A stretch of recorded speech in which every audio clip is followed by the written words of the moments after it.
The car died in the middle of the bridge, like it had decided to make a point. No stutter, no warning cough, no dashboard light blinking a polite goodbye. 1 second the engine was doing its usual impression of a sick cat, and the next it was gone, just gone. And the sedan rolled to a whispering stop on wooden planks that smelled like rain and rot and something underneath both. The dashboard flickered once. Every gauge dropped to 0.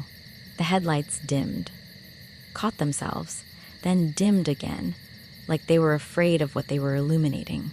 Tony Francis stared at the dead instruments and whispered, "If we die here, I want it on record I hated bridges." The bridge was covered. Old. Pennsylvania Dutch construction. The kind of structure that belonged in a history textbook or a campfire story told by someone who'd been there and never went back. Wooden walls rose on both sides.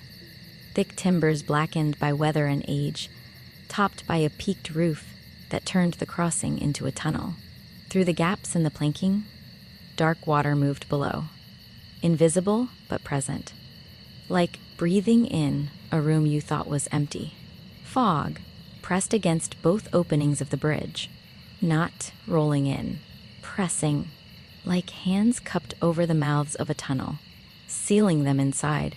And beneath the dead engine, beneath the creak of settling wood, beneath Tony's breathing and Sarah's muttered curse and the sound of Alan unbuckling his seatbelt, something hummed, low, steady, not mechanical, not wind, not anything, that had a name in the world of things that made sense.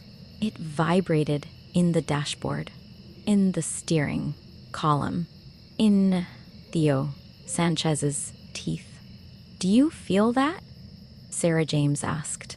Her hands were still on the wheel, knuckles locked, like she could restart the car through willpower and furious competence. Theo felt it, in his ribs, in the rosary beads against his chest, which were vibrating so finely he thought for a second his heart had changed rhythm, like his body was trying to harmonize with something it shouldn't. Jessica Martinez pressed her hand flat against the passenger door and jerked it back. The whole bridge is doing it. The metal, the wood, everything. Alan Roosevelt sat in the back seat with his recorder already out, red light blinking like a tiny emergency signal. His face was gray, not scared gray. Recognition gray, the color of a man who has seen something before in a place where it shouldn't have been. "I dreamed this," Alan whispered, 2 nights ago. In the mirror house, between the voices, the covered bridge, the fog, the hum, I heard it in my sleep, and I thought it was just a dream. Tony finished. "Welcome to our lifestyle brand, where nightmares are previews and the subscription is apparently free." Theo unbuckled his seatbelt with a click that sounded too loud in the humming dark. Nobody panic. Tony pointed at the fog-sealed exit ahead of them. Define nobody. Theo ignored him.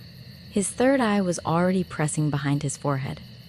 That terrible gift Abuela Luz had warned him about. The pattern sight that turned headaches into information he didn't want. The hum wasn't random. It had structure, rhythm, not like music, like a choir warming up in a language he didn't speak, where the vowels were longer than they should be and the consonants tasted like iron. "Sarah," Theo said quietly, "try the engine." Sarah turned the key. Nothing. Not even a click. Not even the mechanical embarrassment of a starter motor failing. Complete electrical death. The car sat in the middle of the bridge, like a coffin on a shelf. "Dead," Sarah said. "Like us," Tony added. Tony, sorry? Nervous talker. You know this about me. It's a feature, not a bug. Theo opened his door. The sound of the hum grew louder immediately, like stepping closer to a wall of speakers at full volume. But it wasn't in the air. It was in the wood. The planks under his feet vibrated so finely, he could feel it through his shoe soles, up through his ankles, into the bones of his legs. Everyone climbed out slowly, like people leaving a lifeboat that had already sunk. The bridge stretched ahead of them, maybe 40 meters. The far exit choked with fog, so thick it looked solid. Behind them, same thing. Fog. Silence beneath the hum. The world outside the bridge had ceased to exist, replaced by gray nothing that moved without wind. Jessica's breath misted in the cold air. "Pressure," she murmured, pressing her hand to her ear, like diving too deep. Something is very close. Sarah's face tightened. She pressed both palms against her temples. Same. Like a storm just sat on my skull and decided to stay. Alan pointed his recorder toward the nearest beam and held it close, the microphone almost touching the dark wood. For 3 seconds, nothing but hum. Then, underneath it, voices. Not clear, not words. More like the memory of singing, buried in grain and iron, as if someone had recorded a choir into the wood itself and left it playing for decades, the way a record keeps its grooves, even when no one plays it. Alan's eyes widened. There's a choir under the hum. Faint. Like voices trapped in the timber. Tony looked at the dark wooden walls. Cool. A haunted jukebox. This is the worst road trip of my entire life, and I include the time my aunt drove us to Delaware for a mattress sale. Theo's third eye pulsed hard enough to make him wince. He looked up at the nearest beam and saw it. Carved into the wood, half burned like someone had tried to destroy it with a torch and failed. The twisted compass symbol. The same mark from the New York grave where the soil had spoken his name. The same mark from the mirror house window where reflections smiled first.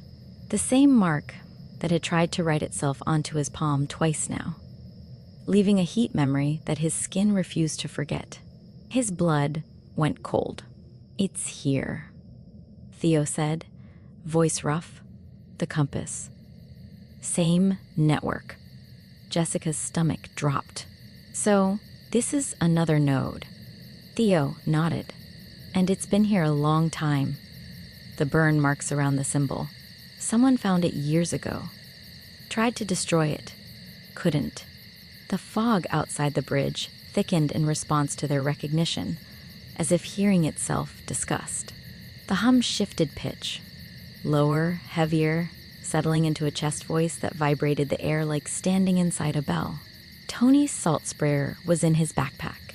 He pulled it out with shaking hands, the homemade nozzle rattling against the bottle. Salt? Line? Theo hesitated. The bridge was long. A circle wouldn't work here. The space was too narrow, too linear. They'd need a line across the full width. And even then, edge of the bridge, Sarah said, already thinking 3 steps ahead.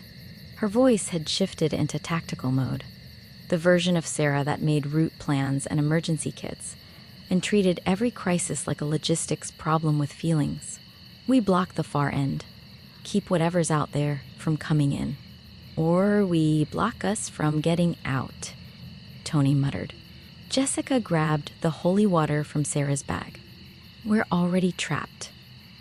The car is dead, the fog is sealed, and something is vibrating our bones. The salt line is for direction, not escape. Sarah drew a line of salt across the full width of the bridge, 3 meters ahead of the car, right where the planks met the wall of fog.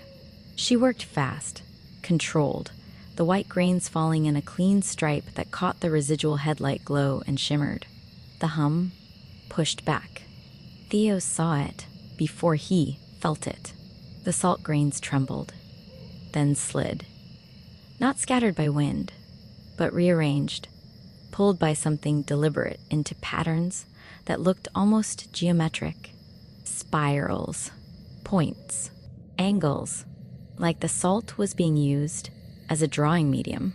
It's moving the salt, Sarah breathed, not breaking the line, reshaping it, rewriting it, turning their protection into its notation. Jessica knelt beside the salt and whispered a short prayer. Her voice was steady, the words practiced and sincere. A simple petition for protection that her grandmother had taught her sitting on a kitchen floor during a thunderstorm. When the lightning was close, and the power was out, and the only light was a candle, and the only shelter was a prayer. Señor, cúbrenos con tu mano. Defiéndenos de lo que no te sirve. The choir beneath the hum shifted. At first, Jessica didn't notice. She was focused on the words, on the feeling behind them, on the truth she was offering up like a shield held in front of people she loved. Then Theo noticed the voices were copying her, not the words. The rhythm, the cadence of her prayer, the 3-beat pattern of breath, word, pause, repeated back in fragments buried in the wood grain, like a parrot learning speech by copying the shape of sound without understanding its meaning. Jessica's 3-beat pattern became a 3-beat hum in the walls around them. Jessica stopped praying. Her face went pale. She looked at the nearest beam as if it had spoken her name. "It's mocking me," she said. The choir. It took my rhythm. Tony's eyes darted to the walls. "So it's got ears. It's got attention," Theo said, and the word fell heavy between them, landing like a stone in still water. "It's not just listening, it's feeding. The more we give it, voice, prayer, shouting, even conversation, the more it takes, the more it grows."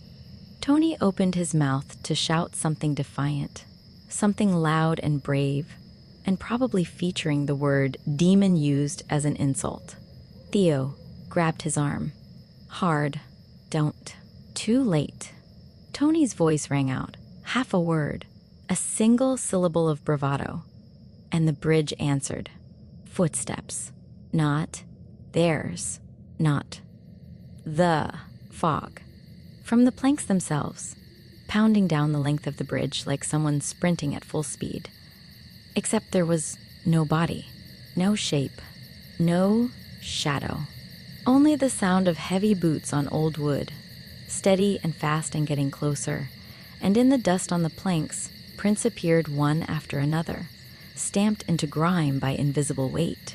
Everyone froze. The footsteps stopped 3 meters from Tony, right at the salt line. A puff of gray dust rose from the final print and hung in the air like a period at the end of a sentence. The silence after was worse than the footsteps. Tony's face was chalk white. His lips moved without sound for a second before words found him. "I take it back. All of it. Whatever I was about to say, I take it back. I formally withdraw my bravado. I resign from courage."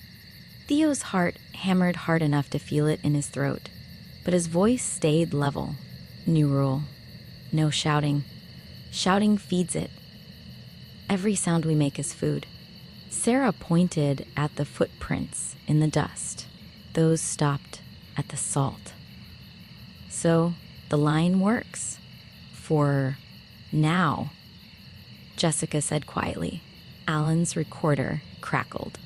He played back the last 30 seconds on minimum volume and went very still. His eyes narrowed. He played it again.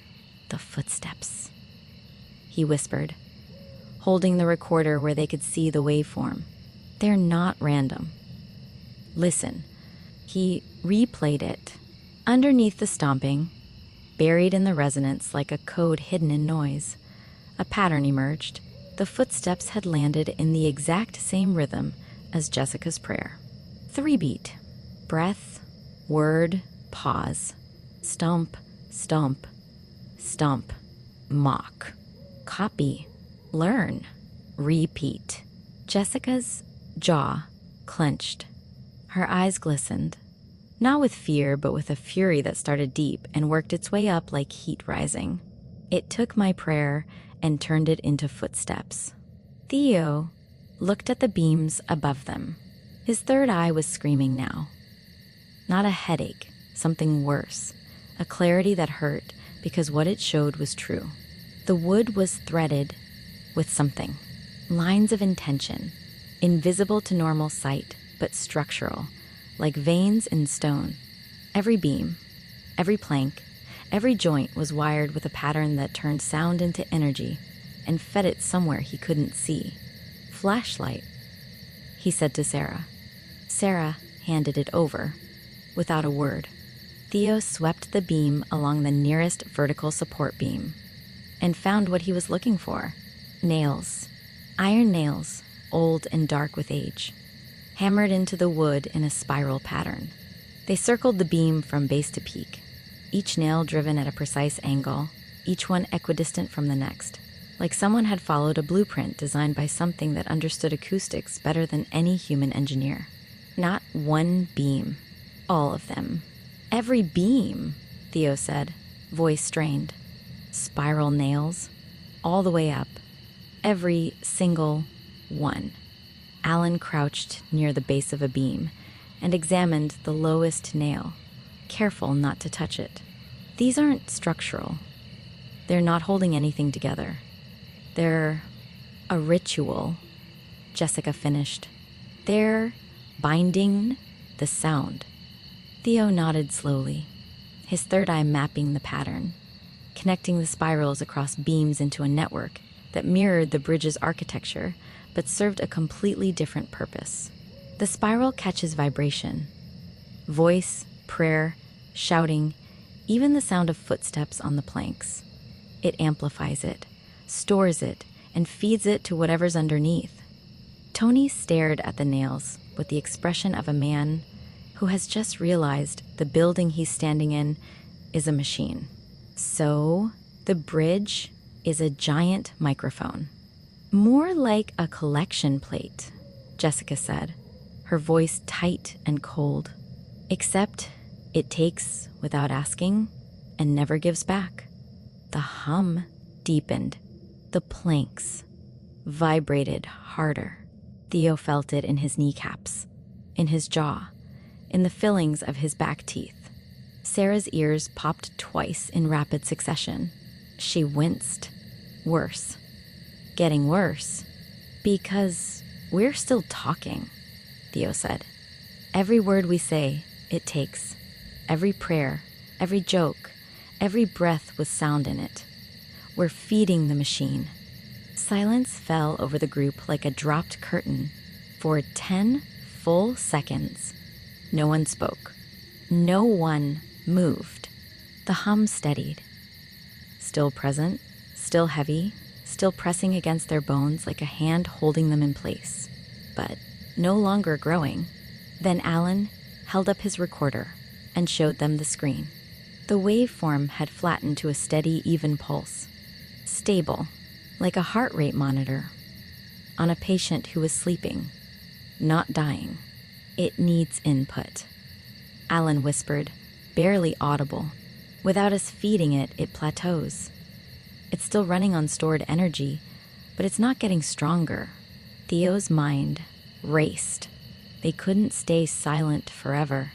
They needed to pray, to act, to break the spiral. But every sound they made gave the entity more to work with. It was a trap made of their own voices. He held up his hand, pointed to his ear, then made a cutting gesture.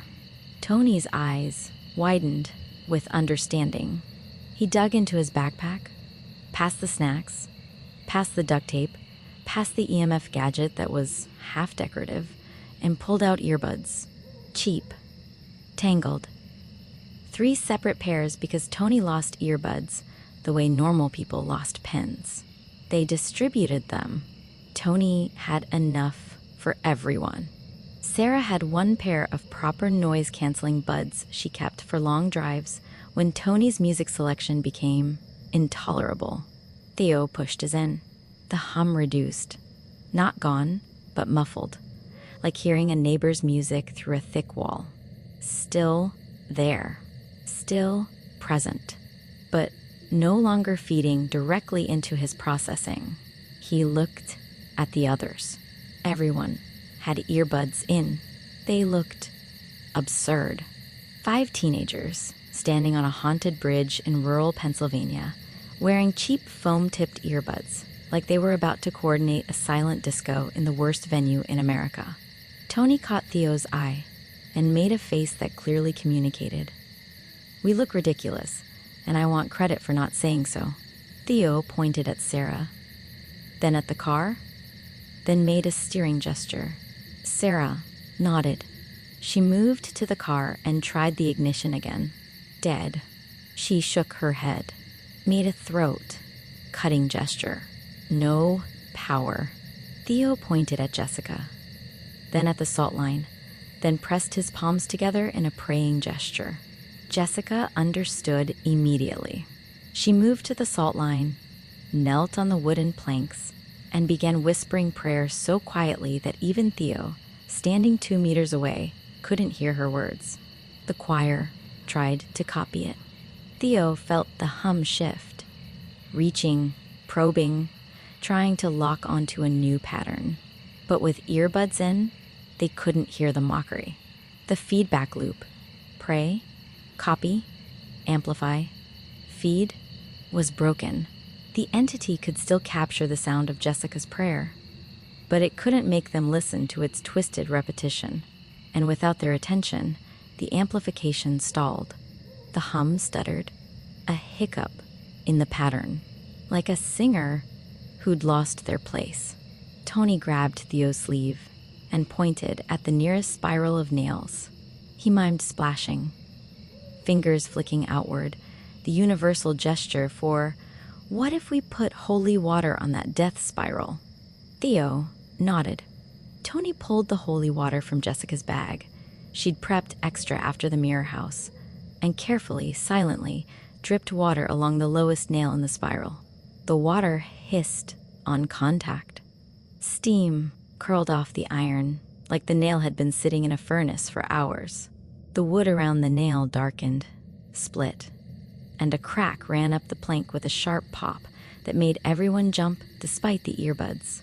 The hum faltered, not stopped, faltered, like a radio losing signal. The frequency dipping, recovering, dipping again. Theo felt it. The pressure in his skull eased a fraction. His third eye unclenched like a fist opening. They had a method. Holy water on the spiral nails. Break the amplification pattern. Starve the circuit. Take the machine apart one nail at a time. But there were dozens of beams, hundreds of nails, and they had maybe a third of a bottle of holy water left, plus Jessica's emergency backup that she'd blessed in New Jersey. Theo held up the bottle, showed the level. Not enough for everything. He looked at Jessica. She was already pulling her spare bottle from her bag. She blessed herself quickly, a small cross, forehead to chest to shoulders. Then blessed the water with a silent prayer, lips moving fast and certain. 2 bottles. Not much, but maybe enough for the main intersection points. The structural hubs where multiple spirals converged at the base of each beam, where the sound-gathering pattern was densest and most critical. Theo pointed at each person and assigned positions using hand signals they developed over 2 months of bad decisions and good improvisation. Sarah, watch both exits. Salt sprayer ready, eyes on the fog. Alan, record everything, eyes on the waveform. Watch for surveyor interference. Tony, carry the second holy water bottle. Follow Theo, cover his back. Jessica, pray at the salt line, keep the boundary clean, anchor their defense. They moved. Theo and Tony crept along the right side of the bridge, stopping at each main beam. Theo splashed holy water at the base where the spiral started, aiming for the cluster of nails at the root. Each time, the iron hissed like a burned tongue. Steam rose. The wood cracked. The plank split around the nail, like the structure was rejecting a splinter it had held too long. Each time, the hum weakened by a fraction. Tony counted on his fingers. 3 beams down. 4, 5. Each one dimmer. Each less pressure in his skull. At the 6th beam, Tony's hand touched the wood. His vision lurched. Daylight slammed into his eyes. Not this bridge. Or was it? The same beams. The same river below, glinting in sun that was 40 or 50 years younger than today's clouds. But the wood was new-cut, raw, the nails bright iron, and a figure stood at the center of the bridge with its back to Tony, hammering spiral nails with a carpenter's precision that no carpenter had taught. The figure turned. It wasn't human. It wore a human shape the way someone wears a costume at a party. Convincingly from 20 feet away, deeply wrong at 5. Its hands were too long. Its joints bent at angles that suggested a different blueprint. Its face was smooth as an egg, featureless, the kind of blank that made your eyes slide off like water on wax. And its eyes were the color of nothing. Not black, not white. The color of an empty screen when the power dies. The figure smiled politely, like a contractor showing a client the finished product. Then it held up a hand, and on its palm, if it could be called a palm, the twisted compass glowed faintly, like a brand that was proud of itself. Then the flash ended. Night. Bridge. Present. Tony's heart hammering so hard he could hear it over the earbuds, over the hum, over everything. He grabbed Theo's arm and squeezed. 3 times. Their signal. For something very wrong that they'd agreed on after the Mirror House bathroom incident, when verbal signals had nearly gotten someone possessed. Theo looked at him. Tony's face was white, sweat on his forehead, despite the cold. He pointed at the beam, then drew a circle on his own chest. Compass. Then he made the shape of a person, then pointed down at the bridge. Theo understood. Someone had built this, installed the nails, designed the spiral. Not human, not hired, not tricked into it. Something had come here with a plan and a hammer and built a machine out of wood and iron and patient intention. Tony's after-image gift had shown him the constructor. Theo's jaw tightened. He nodded once, filed it, kept moving. At the center of the bridge, the beams converged into a structural hub where the roof peaked.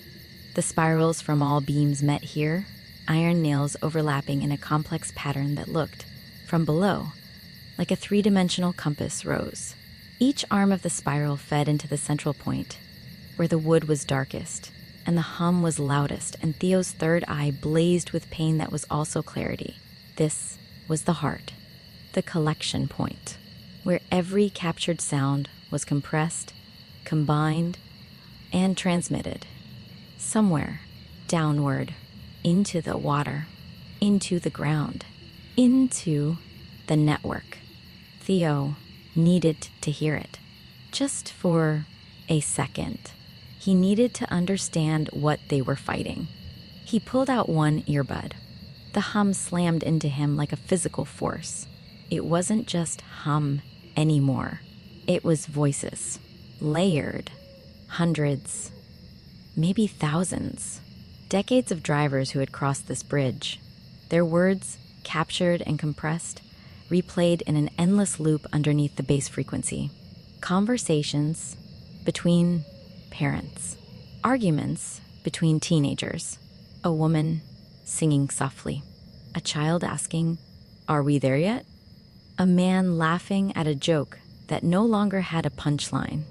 All of it compressed into a vibration that the wood breathed out like memory exhaling. And underneath all of it, below the collected voices, below the hum, below the choir, names, whispered names, spoken names, shouted names, first names, last names, nicknames, pet names, captured, cataloged, filed. Theo heard fragments. Araline, Ishard, slow down. Ami, look at the Essika.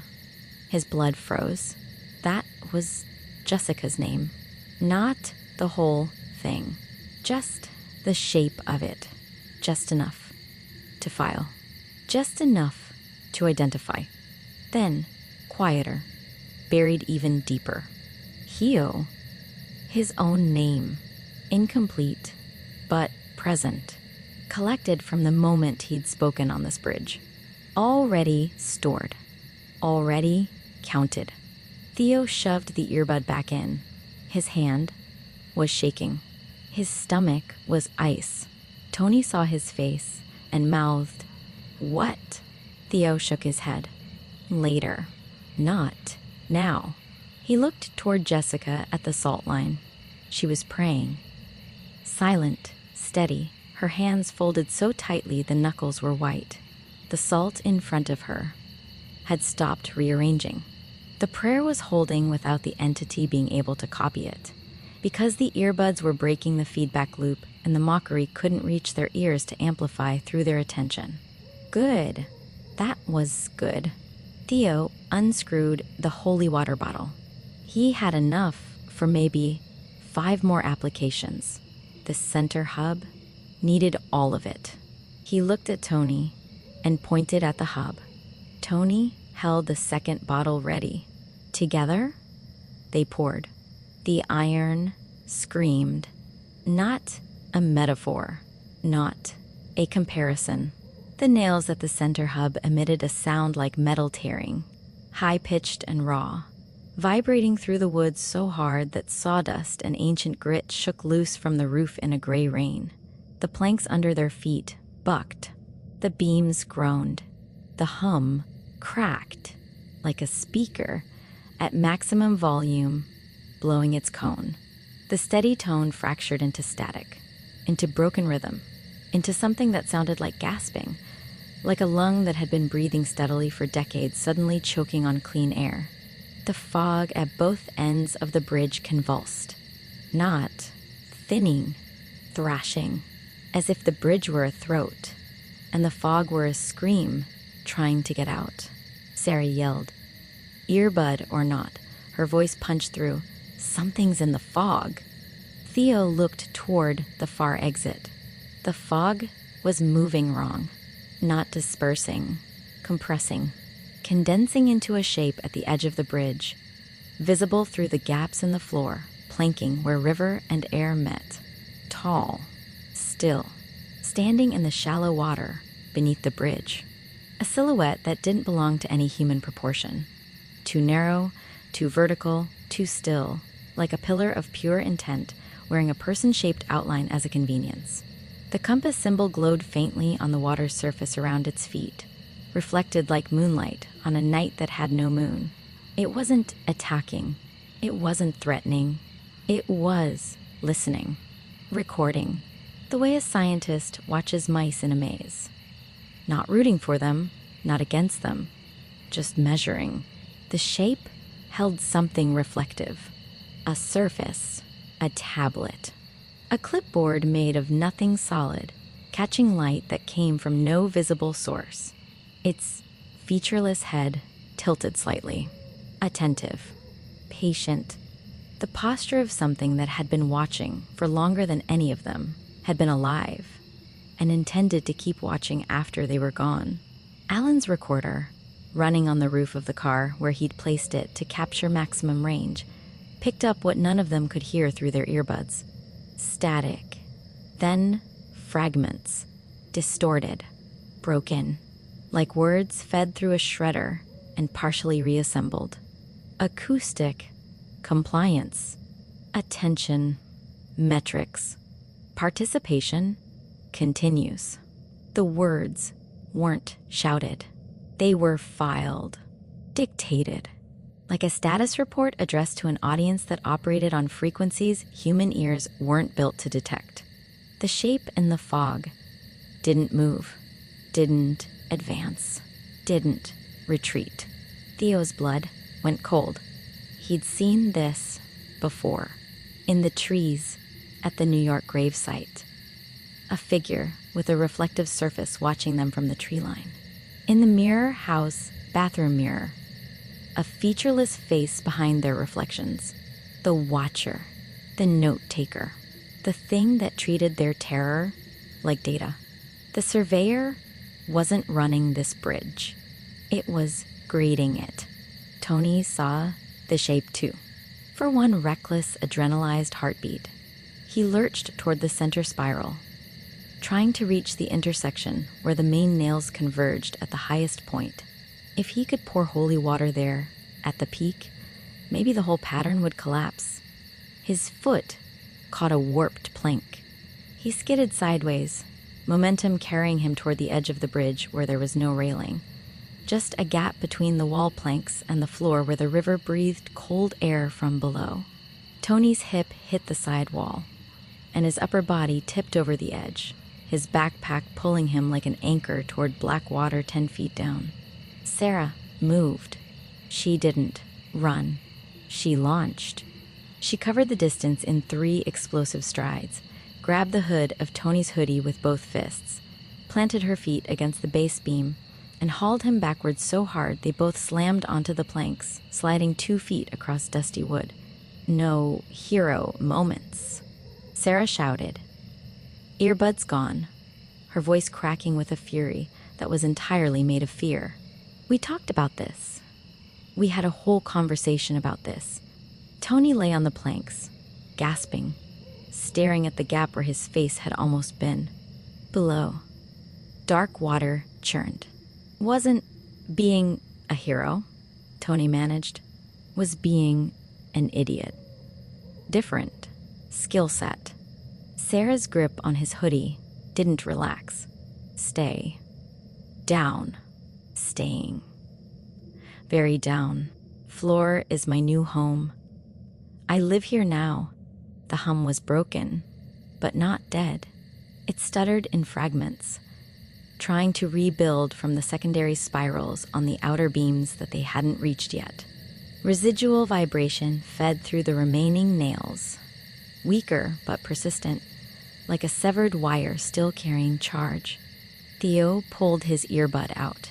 The sound was different now. Not a choir, not a hum. A wounded thing, a buzzing, angry and formless, like a wasp trapped in a jar. It was trying to find its frequency again, trying to lock back into the pattern that had held for decades. But the center hub was shattered. The heart was cracked. Whatever signal it had been transmitting was garbled and broken. It was weaker, but it was trying. Theo looked at Jessica. She was already standing, holy water in one hand, the blessed cloth from her bag in the other. Her face was fierce, not angry fierce, not scared fierce, certain fierce. The expression her grandmother wore when she prayed over sick people in the neighborhood, when she put her hand on a forehead and spoke to God not as a request, but as a statement of fact. This person is yours, and whatever has hold of them has no right. Jessica had inherited that look. And standing on a humming bridge in Pennsylvania, covered in sawdust and fear, she wore it like armor. Theo nodded. Jessica walked to the nearest intact beam, earbuds still in, and placed her hand flat on the wood. She prayed. Not loud, not whispered, just stated, like reading a truth from a document that had been written before the bridge existed. Lord, this place belongs to you.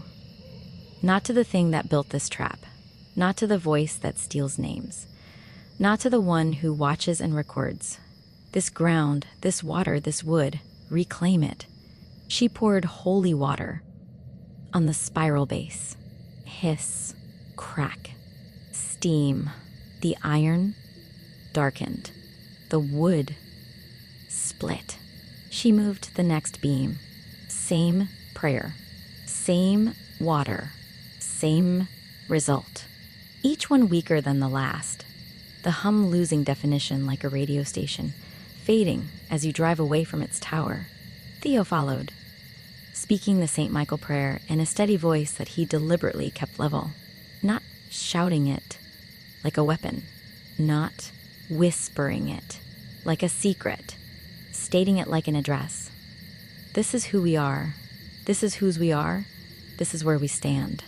St. Michael the Archangel, defend us in battle. Be our protection against the wickedness and snares of the devil. His voice didn't compete with the buzz. It existed alongside it, parallel, a different frequency that the spiral couldn't capture because it wasn't built on fear. Sarah held the far exit clear, salt sprayer in one hand, flashlight in the other, scanning the fog for movement. The shape in the water beneath the bridge was still visible, still, patient, observing, but it hadn't advanced. It hadn't crossed any line. It was content to watch. Alan crouched by the car, recorder running, watching the waveform flatten beam by beam as Jessica and Theo worked. Each cracked spiral reduced the amplitude. Each broken nail was a severed wire in a circuit that had been running so long the wood had forgotten it wasn't supposed to sing. Tony, still on the planks where Sarah had deposited him, pulled himself up on his elbows and grabbed the salt sprayer. He didn't joke. He didn't quip. He didn't make a reference or a complaint or a noise designed to make someone else feel better by making himself look silly. He crawled to the nearest beam Jessica had already treated and sprayed salt thick at the base, covering the cracked nails in white grains that caught the dim light and held. No rearranging, no reshaping. The salt stayed where he put it. The buzz weakened further. Beam by beam, nail by nail, prayer by prayer. At the seventh beam, the choir made one last attempt. It sang Jessica's rhythm back to her. Perfect, clear, without distortion. Her exact cadence. Her exact breath pattern. Her exact pause between Lord and this. But the words were wrong. Inverted, twisted. Blessings turned into claims. Protection turned into possession. Lord, this place belongs to me instead of you. Reclaim it became retain it. Jessica heard it through her earbud, faintly, because the volume had grown loud enough to penetrate the foam tips, the entity spending everything it had left on one final mockery. She stopped for 1 second. Her hands shook. Her eyes burned. Hearing your own prayer corrupted is different from hearing it mocked. Mockery is external. Someone laughing at you. Corruption is intimate. Someone wearing your clothes and walking into a room pretending to be you, saying the things you would say but meaning the opposite. It feels like theft of something you didn't know could be stolen. Tony saw her freeze. He crawled closer on his hands and knees, salt sprayer dragging, and put his hand on her shoe. Not a word, not a gesture, just contact. Human, real, grounded. Jessica breathed. Then she prayed louder, not to compete, not to drown the corruption out, to correct it. The way you correct a lie, not by shouting, but by telling the truth clearly enough that the lie has nowhere to stand. You don't get to wear my voice, she said, her words carrying in the buzzing air. You don't get to twist what I offer to God. My prayer is mine. My faith is mine. You are a thief, and thieves don't get to keep what they steal. She poured the last of her holy water onto the beam. The choir collapsed. Not faded, not diminished, collapsed, like a building imploding from the center. Floor by floor, voice by voice, the layered singing folded in on itself. Decades of captured sound compressing into a single pulse, then a whisper, then nothing. The hum stopped, not gradually, instantly, like a switch. The silence was absolute, so complete it felt physical, like the air had changed density, like the bridge had dropped into a vacuum where sound hadn't been invented yet. Theo's ears rang. The absence of the hum was louder than the hum had been. His body had adjusted to the vibration over the last 20 minutes, and without it, he felt unmoored, like stepping off a boat onto solid ground and still swaying. Sarah's hands dropped to her sides. It's gone. Tony sat up slowly. Is it gone, or gone hide behind the door and jump out later? Alan's recorder showed a flat line. Dead silence. Not even ambient noise. No river. No wind. No Wood Creek. Nothing. Flat. Alan said. Completely flat. That's not natural either. The fog at both ends of the bridge began to thin. Not dramatically. No sunlight broke through. No curtain parted.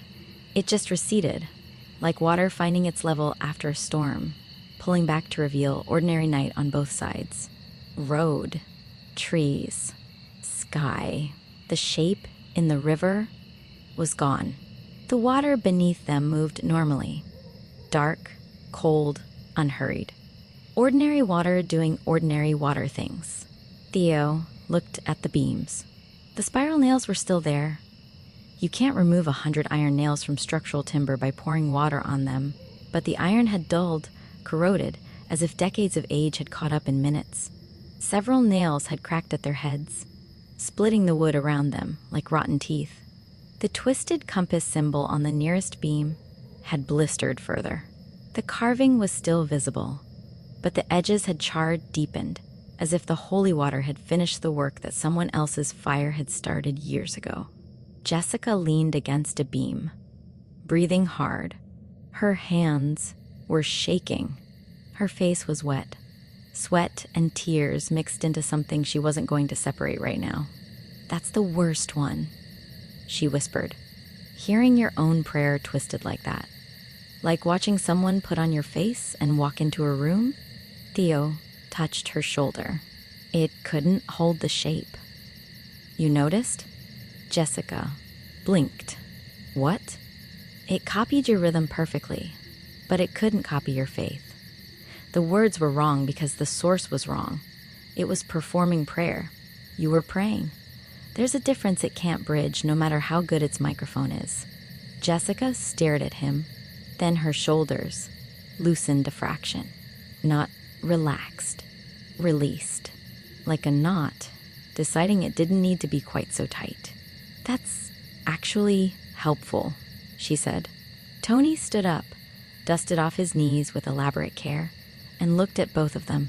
I would like to contribute that I also prayed, silently, in my head, very bravely, maximum spiritual effort.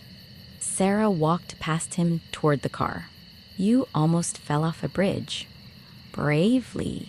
Sarah shook her head, but the corner of her mouth twitched upward and she let it. Theo walked back to the car. He slid into the passenger seat and nodded at Sarah. Sarah turned the key. The engine caught. First try. Immediate. Like it had never been dead.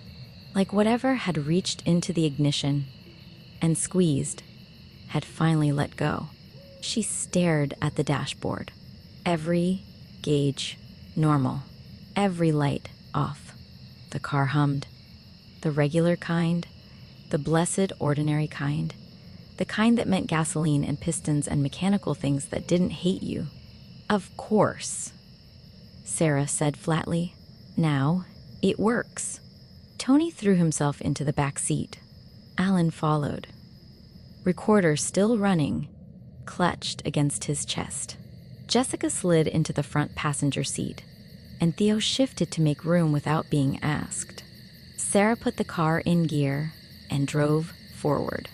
The planks clunked under the tires. A normal sound, wood and rubber and weight. The fog parted ahead of them, thin and ordinary now, like morning mist on a country road that had never tried to eat anyone. They emerged from the bridge into open air. The road ahead was empty. Trees on both sides, bare-branched and indifferent. A cloudy sky that was just sky. Theo looked back through the rear window. The covered bridge sat behind them on its stone piers, dark and silent. A historical landmark. A tourist photograph. A structure that local councils maintained with modest grants and volunteer weekends. Nothing else. Nothing at all. But the compass symbol was still carved into those beams, and the nails, cracked and corroded, were still threaded through the wood, and somewhere in the grain of the timber. 1,000 collected names waited like letters that had been posted to the wrong address. They drove in silence for a full minute. No one spoke. The engine hummed. The tires found asphalt. The world pretended nothing had happened. Then the radio turned on. Nobody touched it. Nobody was near it. Sarah's hands were on the wheel. Tony's hands were in his lap. The dial sat between stations. The dead zone, static country, where no signal lives. White noise filled the car. Then underneath it, like a thumbprint on glass, a voice. Not the choir, not a hum, not a copy of any of them. A calm voice, professional, polite. The voice of someone closing a file. 2 words. Survey complete. Then static. Then silence. The radio turned itself off. Tony made a small sound. Not a word. Not a joke. A noise like air escaping something that was trying very hard to stay inflated. Sarah's grip on the wheel tightened until her knuckles went bloodless. She didn't stop driving. She didn't slow down. She drove like the road was a promise, and stopping was a betrayal. Jessica closed her eyes and moved her lips. No sound, just prayer, just breath and truth, and the quiet refusal to be afraid of something that cataloged fear like a filing clerk. Alan pulled his recorder from his chest and replayed the last capture. The waveform on the screen pulsed, not compass-shaped this time, spiral-shaped, like the nail pattern, like a fingerprint, left in sound. A signature that said, "I was here, I recorded you, and I'm not finished." Theo stared out the windshield at the dark road. His palm tingled. He checked it. No mark, no compass, no heat. But the skin remembered. It always remembered now, the way a tongue prods a loose tooth. Checking, making sure the space is still empty. 3 sites, Theo said quietly. New York, New Jersey, Pennsylvania. All connected, all watched, all recorded. Alan's voice was thin. It said, "Survey complete," not "survey failed." We broke the bridge, we cracked the spiral, we silenced the choir, and it still counted it as a completed survey. "Because it was," Sarah said, and her voice was steady and terrible. "We didn't beat it. We performed for it. It wanted to see how we fight, how we pray, how we resist, and we showed it." Jessica opened her eyes. No, everyone looked at her. "We refused it," Jessica said. "We broke the spiral. We reclaimed the space. We silenced a machine that had been collecting names for decades. That matters." "Does it?" Tony asked. And for once, his voice held no humor, no deflection, just a quiet, honest, scared kid question asked in a dark car on a dark road. Jessica looked at him. Her eyes were red-rimmed and fierce and kind. "Yes," she said, "because refusal costs it something, even if it pretends otherwise. A thief who can't keep what they steal is still a thief, but they're a weaker one. And a weaker thief makes mistakes." Tony nodded slowly. Okay. Jessica repeated. Theo exhaled. "We keep going south. We stay together. We follow the rules. And we stop being surprised that the thing watching us is watching." Sarah checked the route plan she'd printed that morning, her paper backup, because Sarah trusted paper more than satellites. Maryland next. There's a diner on the route that's supposed to be decent. Tony perked up. Barely. Decent food or decent haunting? Sarah glanced at him in the rearview mirror. "With our luck, both," Tony said. "Always both."